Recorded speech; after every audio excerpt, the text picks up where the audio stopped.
บุคคลที่อยู่ในห้องแถวแคบๆเนาะแล้วก็อพาร์ตเมนต์แคบๆเนาะหรือว่าเป็นบุคคลที่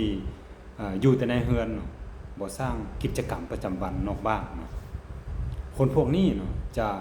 เป็นคนที่เซ็งง่ายหงุดหงิดง่ายเนาะเพราะว่ามันจะไม่มีปัญหาเรื่องอารมณ์เนาะบ่ได้ผ่อนคลายเนาะและก็ร่างกายเนาะร่างกายนี่เนาะทางด้านฮอร์โมนเนาะก็บ่ได้ผ่อนคลายฮอร์โมนอาจจะมีการเข่งตึงเนาะเฮ็ดให้ร่างกายขาดธาตุความสุขก็คือว่าธาตุโดปามีนหรือว่าธาตุเฮโรโทนินตัวนี้นะเจ้าเห็นบ่พวกนี้จะมีค่าใช้จ่ายเหนือความจำเป็นเนาะจะไปกินเหล้ากินเบียร์อยู่นอกบ้านเนาะหาความสุขให้ตัวเองเนาะอันนั้นบ่ได้แม่นการแก้ไขปัญหาในระยะยาวเนาะเป็นเพียงระยะสั้นๆเนาะ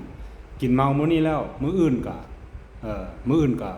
เหงาอีกแล้วเซ็งอีกแล้วเห็นบ่วิธีแก้ไขสภาพพวกนี้เนาะควรไปสถานที่ธรรมชาติให้มันหลายๆเนาะแล้วก็ปลูกผักปลูกต้นไม้เนาะใส่ถ้าบ่มีพื้นที่ใส่กระถางก็ได้แล้วก็ไปย่างออกกำลังกาย